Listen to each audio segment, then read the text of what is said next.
ശബരിമലയിലെ യുവതീ പ്രവേശനവുമായി ബന്ധപ്പെട്ട് സുപ്രീം കോടതി കഴിഞ്ഞ ദിവസം ആ കേസ് പരിഗണിച്ചിരുന്നു എന്നുള്ളത് നിങ്ങൾക്ക് എല്ലാവർക്കും അറിയാം. ഞാനടക്കം വീഡിയോ എടുത്ത് നിങ്ങളോട് പറഞ്ഞതാണ്. അപ്പോൾ പരിഗണിച്ചിരുന്നപ്പോൾ ഞാൻ പ്രതീക്ഷിച്ചിരുന്നത് എന്താണെങ്കിലും നമ്മുടെ തെരഞ്ഞെടുപ്പൊക്കെ കഴിയുമ്പോഴേക്കായിരിക്കും അടുത്ത സിറ്റിംഗ് ഉണ്ടാവുക എന്നുള്ളതാണ്. പക്ഷേ സുപ്രീം കോടതി പറഞ്ഞേക്കുന്നത് ഒരു മാസത്തിനകം തന്നെ ഇതുമായി ബന്ധപ്പെട്ടിട്ടുള്ള വിശദാംശങ്ങൾ പറയാനുള്ള ബന്ധപ്പെട്ട കക്ഷികൾക്കെല്ലാം തന്നെ എഴുതി തരാനാണ് പറഞ്ഞേക്കുന്നത്. പക്ഷേ എഴുതി തരാൻ പറഞ്ഞിട്ടുണ്ടെങ്കിൽ പോലും അതിൽ ഇപ്പോൾ ഗവൺമെൻറ് വീണ്ടും ഒരു അഫിഡവിറ്റ് കൊടുക്കുകയോ ഈ യുവതീ പ്രവേശനത്തിന് അനുകൂലമാണോ എതിരാണോ എന്നുള്ള ഒരു നിലപാട് പ്രഖ്യാപിക്കുകയോ ഒന്നും ചെയ്യേണ്ടി വരില്ല എന്നുള്ളത് യാഥാർത്ഥ്യമായിട്ടുള്ളൊരു കാര്യമാണ്. ഇതിൽ ഏറ്റവും ആദ്യമേ തന്നെ പറയാനുള്ളത്, നമുക്കെല്ലാം അറിയാം, ഇത്തരത്തിലുള്ള സുപ്രീം കോടതി ഈ തെരഞ്ഞെടുപ്പുകൾ അടുക്കുമ്പോൾ തന്നെ അതുമായി ബന്ധപ്പെട്ട് തെരഞ്ഞെടുപ്പുകളിൽ സ്വാധീനമുണ്ടാക്കുന്ന വിഷയങ്ങളൊക്കെ തന്നെ ചർച്ചക്കെടുക്കുന്നത് എന്തുകൊണ്ടാണ് എന്ന് പറയുന്ന ഒരു സാമാന്യമായിട്ടുള്ള സംശയം നമുക്കുണ്ട് എന്നുള്ളത് ഏറ്റവും ആദ്യമേ തന്നെ പറഞ്ഞു നോക്കട്ടെ. അപ്പോൾ അതുമായി ബന്ധപ്പെട്ട് നമ്മുടെ ചർച്ച എന്ന് പറയുന്നത് ഏറ്റവും പ്രധാനപ്പെട്ട കാര്യം, മീറ്റ് ദ എഡിറ്റേഴ്സ് എന്ന് പറഞ്ഞ റിപ്പോർട്ടർ ടിവിയിൽ ഒരു പ്രോഗ്രാമുണ്ട്.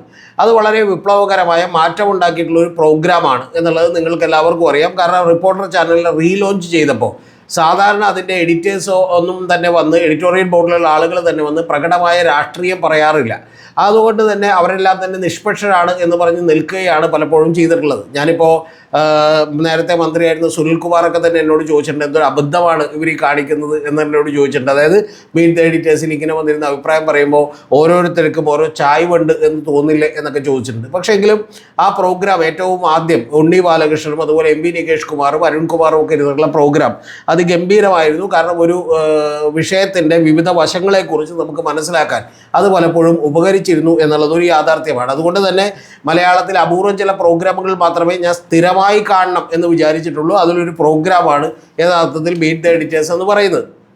അപ്പോൾ അങ്ങനെ ആ പ്രോഗ്രാം കണ്ടുകൊണ്ടിരുന്നത്. അപ്പോൾ കഴിഞ്ഞ ദിവസങ്ങളിൽ നമുക്കറിയാം ജിമ്മിയും അതിൽ നിന്ന് വിട്ടുപോയി. യഥാർത്ഥത്തിൽ ഇപ്പോൾ അതിന് പകരം സുജയ പാർവതിയൊക്കെ വിട്ടുപോയി. അതുകൊണ്ടൊന്നും ആ പ്രോഗ്രാമിന് വലിയ കുഴപ്പമുണ്ടാക്കാൻ സാധ്യതയില്ല. ജിമ്മി വിട്ടുപോയത് ജിമ്മിയുടെ പ്രകടനം അതിനകത്ത് വളരെ നല്ലതായിരുന്നു. വളരെ നിഷ്പക്ഷമായി അഭിപ്രായം പറഞ്ഞുകൊണ്ടിരുന്ന ഒരാളാണ്. അപ്പോൾ പക്ഷേ ജിമ്മി ഇപ്പോൾ മീഡിയ വണ്ണിലേക്ക് നമുക്കറിയാം എക്സിക്യൂട്ടീവ് എഡിറ്ററായിട്ട് മാറിയിട്ടുണ്ട്. അപ്പോൾ അതിലേക്ക് പകരമായി സുജയ്ക്ക് പകരമായി യഥാർത്ഥത്തിൽ വന്നത് മാധു സജി എന്ന് പറയുന്ന മാതൃഭൂമിയിലെ ഒരു ജേർണലിസ്റ്റാണ്.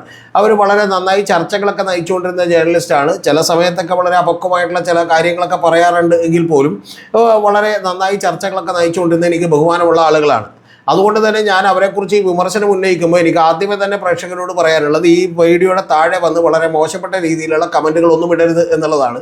കാരണം തീർച്ചയായിട്ടും അവരോടൊക്കെ വളരെ ആശയപരമായിട്ടുള്ള ചില വിയോജിപ്പുകൾ മാത്രമാണ് ഞാനിതിൽ പ്രകടമാക്കുന്നത്. ഈ ചർച്ച മീറ്റ് ദ എഡിറ്റേഴ്സിൻ്റെ ചർച്ചയുടെ നിലവാരത്തിൽ തന്നെ ചില പ്രശ്നങ്ങൾ ഇപ്പോൾ ഉണ്ടായിട്ടുണ്ട് എന്നുള്ളത് ആൻഡോ അഗസ്റ്റിനും അതുപോലെ അരുൺകുമാറും ഒക്കെ ശ്രദ്ധിക്കേണ്ടതാണ്. അതിൽ സ്മൃതി പരുത്തിക്കാടാണ് സാധാരണ ചർച്ചകളൊക്കെ തുടങ്ങിക്കൊണ്ടിരുന്നത്. അപ്പോൾ സ്മൃതിയും അതുപോലെ തന്നെ മാധവും ഒക്കെ ഈ പറയുന്ന ശബരിമലയിലെ യുവതീ പ്രവേശനവുമായി എടുത്തിട്ടുള്ള നിലപാടുകളെക്കുറിച്ച് എനിക്ക് അവരോട് ചില ചോദ്യങ്ങളുണ്ട്. ആ ചോദ്യങ്ങൾക്ക് തീർച്ചയായിട്ടും അവർ മീറ്റ് ദ എഡിറ്റേഴ്സിലാണെങ്കിലും മറുപടി പറഞ്ഞാൽ മതി എന്നുള്ളതാണ് എൻ്റെ അഭിപ്രായം. അതിൻ്റെ ഏറ്റവും പ്രധാനപ്പെട്ട കാര്യമെന്ന് പറയുന്നത്, ഇവർ ഈ കഴിഞ്ഞ ദിവസങ്ങളിലെല്ലാം പറഞ്ഞുകൊണ്ടിരിക്കുന്നത് CPM-ഉം അതുപോലെ ഇടതുപക്ഷവും ഒക്കെ നിലപാട് വ്യക്തമാക്കണം എന്നുള്ളതാണ്. തീർച്ചയായിട്ടും നിലപാട് വ്യക്തമാക്കണമെന്ന് പറയുമ്പോൾ ഇടതുപക്ഷം ഭരണത്തിലിരിക്കുന്ന ഒരു പാർട്ടിയാണ് എന്നുള്ളത് നമുക്കറിയാം.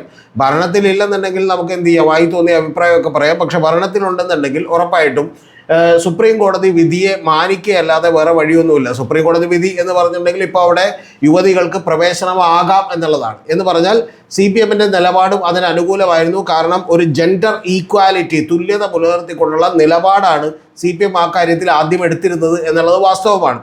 ആ കഴിഞ്ഞ ദിവസത്തെ മീറ്റ് ദ എഡിറ്റേഴ്സ് ചർച്ചയിൽ സ്മൃതി പരുത്തിക്കാടും അതുപോലെ തന്നെ ബഹുമാനപ്പെട്ട സ്മൃതി പരുത്തിക്കാടും അതുപോലെ തന്നെ ഈ പറയുന്ന മാധു സജീവും ഒക്കെ രണ്ട് കാര്യങ്ങൾ അസന്നിഗ്ധമായി പറയുന്നത്, CPM അങ്ങോട്ട് നിലപാടുകളിൽ ചില വെള്ളം ചേർക്കലുകൾ നടത്തി എന്നുള്ളതാണ്. കൂടാതെ സ്മൃതി പറഞ്ഞുകൊണ്ടിരുന്ന ഒരു കാര്യം, കോൺഗ്രസ്സുകാരുടെ നേരത്തെയുള്ള നിലപാട് തന്നെ യഥാർത്ഥത്തിൽ ഈ പറയുന്ന യുവതീ പ്രവേശനം വേണ്ട എന്നുള്ളതാണെന്നാണ്. തെറ്റാണ്. യഥാർത്ഥത്തിൽ യുവതീ പ്രവേശനം വേണം എന്നുള്ളതാണ് ഇവരുടെ നിലപാട് ഏറ്റവും ആദ്യം ഉണ്ടായിരുന്നത്. ആദ്യത്തെ ഈ വിധി വന്നിട്ടുള്ള 2018 സെപ്റ്റംബർ 28 വൈകുന്നേരങ്ങളിൽ അതിലെ കോൺഗ്രസിലെ എല്ലാ പ്രമുഖരായിട്ടുള്ള നേതാക്കന്മാരും ഈ വിധിയെ സ്വാഗതം ചെയ്തവരാണ്. കൂടാതെ ഇപ്പോഴും രാഹുൽ ഗാന്ധിയുടെ നിലപാട് എന്ന് പറയുന്നത് യഥാർത്ഥത്തിൽ ഓൾ ഇന്ത്യ കോൺഗ്രസ് കമ്മിറ്റിയുടെ നിലപാട് എന്ന് പറയുന്നത് യുവതീ പ്രവേശനം വേണം, അതായത് ജെൻഡർ ഈക്വാലിറ്റി വേണം എന്നാണ്. കാരണം ഇത് ഈ അമ്പലത്തിലെ മാത്രം പ്രശ്നമല്ല, ആർത്തവം അശുദ്ധമാണ് എന്ന് പറയുന്നതിനെക്കുറിച്ചും അവരുടെ നിലപാട്, യഥാർത്ഥത്തിൽ കോൺഗ്രസിൻ്റെ നിലപാട് വളരെ പുരോഗമനപരമായിട്ടുള്ള നിലപാടാണ്. അത് അശുദ്ധമല്ല എന്നുള്ളതാണ്. അതുകൊണ്ട് ആ കാര്യം തന്നെ ഫണ്ടമെൻ്റലി ഫാക്ച്വലി തന്നെ റോങ് ആണ് എന്നുള്ളത് പറയാതെ വയ്യ. അതാണ് ഒന്നാമത്തെ കാര്യം. രണ്ടാമത്തെ കാര്യം എന്ന് പറയുന്നത്, എന്നെ ഈ മാധു സജി കഴിഞ്ഞ 2-3 തവണ പ്രോഗ്രാമുകളിൽ പലപ്പോഴും പറഞ്ഞുകൊണ്ടിരിക്കുന്നത് യഥാർത്ഥത്തിൽ എന്താണ് എന്നുള്ളതിനെക്കുറിച്ച് നമുക്കൊരു വലിയ തോതിലുള്ള സംശയം തോന്നും. അതിൻ്റെ പ്രധാനപ്പെട്ട കാര്യമെന്ന് പറയുന്നത് VK പ്രശാന്തുമായി ബന്ധപ്പെട്ട്, അതായത് നമുക്കറിയാലോ ആഗോള അയ്യപ്പ സംഗമം നടത്തിയതിൻ്റെ കണക്കുകളൊക്കെ തന്നെ പുറത്തേക്ക് വന്നപ്പോൾ ആ കണക്കുകൾ പുറത്തേക്ക് വന്നതുമായി ബന്ധപ്പെട്ട് VK പ്രശാന്ത് ഒരു ഫേസ്ബുക്ക് പോസ്റ്റ് ഇട്ടിരുന്നു.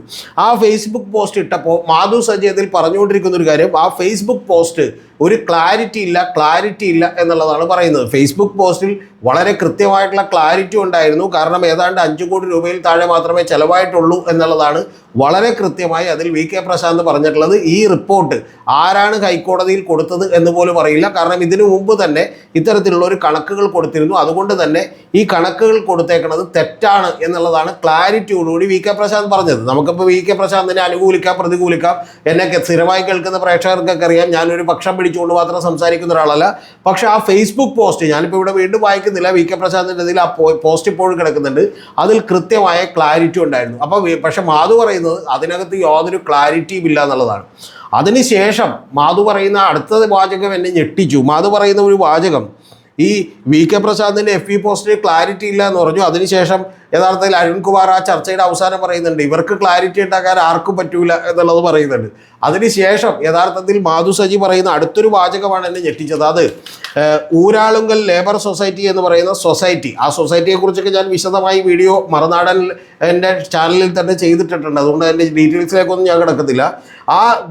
അത് അവരുടെ കീഴിൽ അവരുടെ ഈ പറയുന്ന പോലെ ഒരു മേൽനോട്ടത്തിൽ നടക്കുന്ന ഒരു കേരള ഗവൺമെൻറ്റിൻ്റെ തന്നെ ഒരു ഇൻസ്റ്റിറ്റ്യൂട്ട് ഉണ്ട്. ആ കേരള ഗവൺമെൻറ് ഇൻസ്റ്റിറ്റ്യൂട്ടിൻ്റെ പേര് the Indian institute of infrastructure and construction എന്ന് പറയുന്ന ഇൻസ്റ്റിറ്റ്യൂട്ടാണ്. അതായത് IIIC എന്ന് പറയുന്ന ഒരു ഇൻസ്റ്റിറ്റ്യൂട്ടാണ്.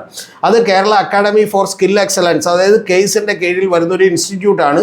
അത് യഥാർത്ഥത്തിൽ ഡിപ്പാർട്ട്മെൻറ്റ് ഓഫ് ലേബർ സ്കിൽസിൻ്റെ കീഴിൽ വരുന്ന ഇൻസ്റ്റിറ്റ്യൂട്ടാണ്. അവർ യഥാർത്ഥത്തിൽ നിരവധി പ്രോഗ്രാമുകൾ ഈ 6 മാസത്തേക്കുള്ളതൊക്കെ നടക്കുന്നുണ്ട്. എന്ന് പറഞ്ഞാൽ BTech കഴിഞ്ഞവർക്ക് സ്കിൽ ഡെവലപ്മെൻറ്റിന് വേണ്ടിയുള്ള പ്രോഗ്രാം. എന്ന് പറഞ്ഞാൽ നമ്മുടെ ഇവിടെ BTech 4 കൊല്ലം കഴിഞ്ഞാലും ജോലിക്ക് പ്രാപ്തരായിരിക്കില്ലല്ലോ. അപ്പോൾ അതുകൊണ്ട് നമ്മുടെ ഇവിടുത്തെ വിദ്യാഭ്യാസത്തിന് കുഴപ്പമാണത്. പക്ഷേ ആ ജോലിക്ക് പ്രാപ്തരാക്കുന്നതിന് വേണ്ടി ചില സ്കിൽ ഡെവലപ്മെൻറ്റ് പ്രോഗ്രാമുകളൊക്കെ നിരവധി പ്രോഗ്രാമുകളൊക്കെ അവർ നടത്തുന്നുണ്ട്. അത്തരത്തിലുള്ള ഒരു സ്ഥാപനമാണ്. ആ സ്ഥാപനത്തെ ആണ് ഈ പറയുന്ന ആഗോള അയ്യപ്പ സംഗമം നടത്തുന്നതിൻ്റെ ചുമതല ഏൽപ്പിച്ചത്. ആ സ്ഥാപനമാണ് നടത്തിയത് എന്ന് പറയുമ്പോൾ മാധു സജി ഇടയ്ക്ക് ചോദിക്കുന്ന ഒരു ചോദ്യമാണ് എന്നെ ഞെട്ടിച്ചത്. മാധു സജി ചോദിക്കുകയാണ്, ആഗോള അയ്യപ്പ സംഗമം ദേവസ്വം ബോർഡാണ് നടത്താൻ പോണേന്ന് പറഞ്ഞിട്ട് പിന്നെന്തിനാണ് ഗവൺമെൻറ് ഒന്ന് ഇടപെട്ടതെന്ന് ചോദിക്കണം. നിങ്ങൾക്ക് മനസ്സിലായ ചോദ്യം?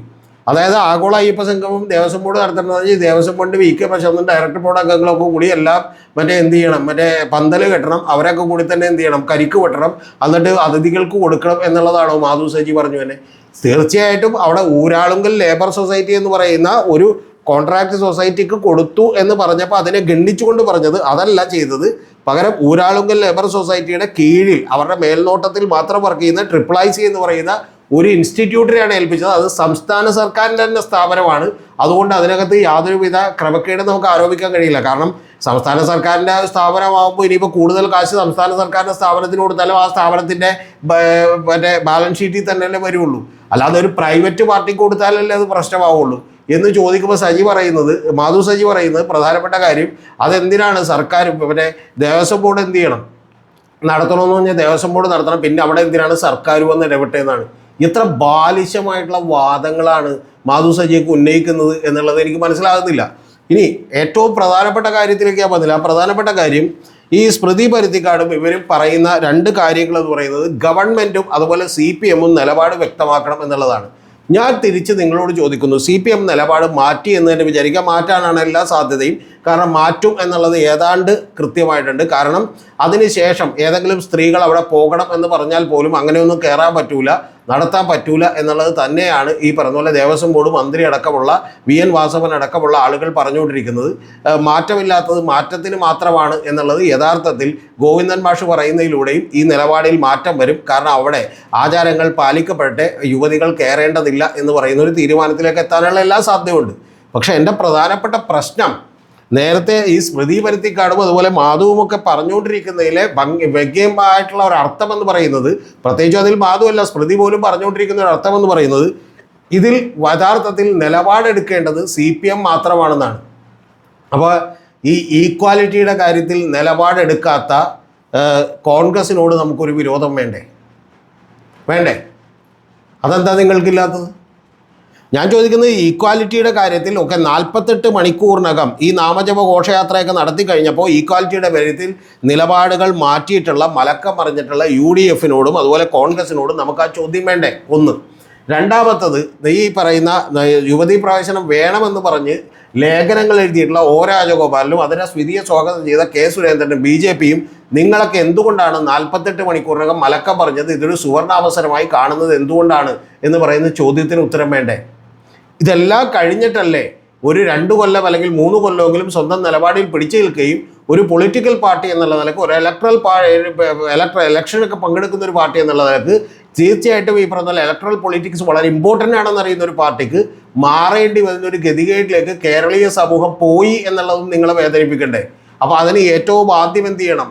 ഈ ഈക്വാലിറ്റി വേണം, ഈ ശബരിമലയിൽ യുവതികളെ കയറ്റണം എന്നുള്ളതാണോ നിങ്ങളുടെ നിലപാട് എന്നുള്ളത് പ്രത്യേകിച്ചും മാധവും അതുപോലെ സ്മൃതി പരുത്തിക്കാടും ഒക്കെ ഒന്ന് പറയണ്ടേ? ആ പറഞ്ഞതിന് ശേഷം അതിൻ്റെ ഒപ്പം കുറച്ച് ദിവസമെങ്കിലും പിടിച്ചു നിൽക്കാൻ ശ്രമിച്ചിട്ടുള്ള CPM-നെ കുറ്റപ്പെടുത്തുന്നതിന് മുൻപ് യഥാർത്ഥത്തിൽ ഒന്നാമതും രണ്ടാമതുമായി കുറ്റപ്പെടുത്തേണ്ടത് ഈ പറയുന്ന 48 മണിക്കൂറിനകം ഈ കേരളീയ സമൂഹത്തെ വിഭജിച്ചാൽ പോലും അതൊരു അവസരമായി കാണുന്ന അതിലൊരു ഇലക്ട്രൽ പൊളിറ്റിക്സിൽ അതൊരു അവസരമായി കണ്ടിട്ടുള്ള കോൺഗ്രസിനെയും BJP-യും പോലെയുള്ള പാർട്ടികളെയല്ലേ ആദ്യം നമ്മൾ കുറ്റപ്പെടുത്തേണ്ടത്? 2.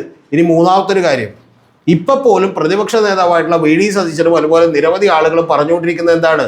ആ പറഞ്ഞുകൊണ്ടിരിക്കുന്നത് നിങ്ങൾ എന്ത് ചെയ്യൂ, ഒരു നിലപാട് CPM പറയൂ എന്നുള്ളതാണ്. എന്ന് പറഞ്ഞാൽ ഈ സമൂഹത്തെ പിന്നോട്ടടിപ്പിക്കുന്ന ഒരു നിലപാടിലേക്ക് CPM കൂടി വന്നില്ലെങ്കിൽ നിങ്ങൾ എന്ത് ചെയ്യൂ? ഇപ്പോഴും ഈ പറയുന്ന പോലെ ശബരിമലയിൽ സ്ത്രീകളെ പ്രവേശിപ്പിക്കണമെന്ന് പറയുന്ന യുവതികളെ പ്രവേശിപ്പിക്കണമെന്ന് പറയുന്ന ഒരു നിലപാട് പറഞ്ഞു നോക്കൂ. ഞങ്ങൾ എന്ത് ചെയ്യാം? ഈ നാടിനെ വിഭജിക്കാനുള്ള സമരങ്ങളുമായും ഇതുപോലെയുള്ള ഈ പറഞ്ഞ പോലെ വികലമായിട്ടുള്ള ആശയങ്ങളുമായും അതുപോലെ തന്നെ പിന്തിരിപ്പൻ ആശയങ്ങളുമായും ഞങ്ങൾ സമരം ചെയ്യും, ഞങ്ങൾ ഈ ഇലക്ഷനിൽ നേട്ടമുണ്ടാക്കും എന്ന് പറയുന്നതിന് ഒരു ഗവൺമെൻറ് നിന്നുകൊടുക്കണം എന്നുള്ളതാണോ നിങ്ങൾ പറയുന്നത്? മാധു ഈ കാര്യത്തിൽ കുറച്ചെങ്കിലും പറഞ്ഞിട്ടുണ്ട്, അങ്ങനെ ഒരു ഗവൺമെൻറ് നിന്നുകൊടുക്കേണ്ടതില്ല, അങ്ങനെ ഒരു സമ്മർദ്ദപ്പെടുത്തേണ്ടതില്ല എന്ന് പറഞ്ഞിട്ടുണ്ട്. പക്ഷേ ബഹുമാനപ്പെട്ട സ്മൃതിയോട് എനിക്ക് ചോദിക്കാനുള്ളത്, അങ്ങനെ ഒരു ഗവൺമെൻറ് നിന്നുകൊടുക്കണമെന്നും പറയുന്നതിൽ എന്താണ് അടിസ്ഥാനമുള്ളത്? യഥാർത്ഥത്തിൽ ഈ കേസിൽ ഏറ്റവും കുറഞ്ഞ പക്ഷം CPM-നെ നമ്മൾ സപ്പോർട്ട് ചെയ്യേണ്ടതുണ്ട്. അതിൻ്റെ പ്രധാനപ്പെട്ട കാരണം എന്താണെന്ന് വെച്ചാൽ CPM ആണ് കുറച്ചെങ്കിലും പിടിച്ചു നിൽക്കുന്നത്, ഇപ്പോഴും യെസ്സും നോയും പറയാതെ നിൽക്കുന്നത്. ബാക്കിയുള്ളവരൊക്കെ ഒരൊറ്റ 48 മണിക്കൂർ കൊണ്ട് എന്ത് ചെയ്തു? ഞങ്ങൾ അപ്പുറത്തെ സൈഡാണ്, തുല്യതയൊന്നും വേണ്ട, ജെൻഡർ ഈക്വാലിറ്റി ഒന്നും വേണ്ട, പകരം ഇൻഈക്വാലിറ്റി മതി എന്ന് പറഞ്ഞ് ഈ പറഞ്ഞ പോലെ മറുകണ്ഠം ചാടിയവരാണ് എന്നുള്ളത് നിങ്ങൾ മനസ്സിലാക്കണ്ടേ? അപ്പോൾ അതിന് നിങ്ങളൊരു കൃത്യമായിട്ടുള്ള ഉത്തരം പറ. എൻ്റെ ആവശ്യം വളരെ ലളിതമാണ്. അതുകൊണ്ട് തീർച്ചയായിട്ടും ഈ കാര്യത്തിൽ ഒരു പുരോഗമനപരമായ നിലപാടെടുത്തു എന്ന് പറയാൻ കഴിയുന്ന പാർട്ടി എന്ന് പറയുന്നത് തീർച്ചയായിട്ടും CPM LDF ആണ്. ഞാൻ CPM-നെ LDF-നെയോ ന്യായീകരിക്കാൻ വേണ്ടി നിൽക്കുന്ന ഒരാളൊന്നുമല്ല. പക്ഷെ പ്രധാനപ്പെട്ട കാര്യം, ഈ വിഷയത്തിൽ തീർച്ചയായിട്ടും ഇത്തരത്തിലുള്ള ഒരു ജെൻഡർ ഈക്വാലിറ്റിക്ക് വേണ്ടി നിലപാടെടുത്തത് CPM ആണ്. പക്ഷെ ദൗർഭാഗ്യവശാൽ ഇലക്ട്രൽ പൊളിറ്റിക്സിൽ അത് സീറ്റിനും അതുപോലെ തന്നെ മറ്റ് നേട്ടങ്ങൾക്കൊക്കെ വലിയ പ്രശ്നമാകുമെന്നുള്ളത് കൊണ്ട് ഒരു ജനതക്കെതിരെ നിൽക്കാൻ പലപ്പോഴും CPM-ന് ഒറ്റടിക്ക് കഴിയില്ല എന്നുള്ളതുകൊണ്ട് CPM നിലപാട് മാറ്റേണ്ടി വരും, മാറ്റും. ഇന്ന് യഥാർത്ഥത്തിൽ പുന്നല ശ്രീകുമാർ തന്നെ പറഞ്ഞിട്ടുണ്ട്, ഞങ്ങൾ പുരോഗമനപരമായ നിലപാടെടുക്കുന്ന ആളുകളാണ്. KPMS-ൻ്റെ നേതാവാണ്, അദ്ദേഹം പറയുന്നു ഞങ്ങൾ പുരോഗമനപരമായ നിലപാടെടുക്കുന്ന ആളുകളാണ്. തീർച്ചയായിട്ടും ഞങ്ങൾ എന്ത് ചെയ്യേണ്ടതാണ്? ഈ പറയുന്ന ഗവൺമെൻറ് നിലപാട് മാറ്റരുത് എന്നാണ് ഞങ്ങളുടെ അഭിപ്രായം. പക്ഷേ മാറ്റേണ്ടി വരും. ഗവൺമെൻറ് യെസ്സും നോയും പറയാൻ പറ്റാത്ത അവസ്ഥയിലാണ്. കാരണം അത് വിജയങ്ങളുടെയും സീറ്റിൻ്റെയും ഒക്കെ പ്രശ്നമാണ് എന്ന് പറയുന്നു. പക്ഷേ ഇതേ പ്രശ്നം കണ്ട് ഇതിൻ്റെ സുവർണാവസരം കണ്ട് നേരത്തെ തന്നെ മാറിയവരെ കുറിച്ച് ഒരു കുറ്റവും പറയാതെ യഥാർത്ഥത്തിൽ പ്രതിപക്ഷ നേതാവും കോൺഗ്രസും ഒക്കെ ചോദിക്കുന്ന ചോദ്യങ്ങളിലേക്ക് എത്തിപ്പെടേണ്ടതാണോ ഒരു മാധ്യമ പ്രവർത്തനം എന്നുള്ളത് നിങ്ങൾ ഓരോരുത്തരും ആലോചിക്കണം എന്ന് മാത്രമാണ് വളരെ വിനയത്തോടു കൂടി സ്നേഹത്തോടു കൂടി നിങ്ങളോട് ചോദിക്കാനുള്ളത്.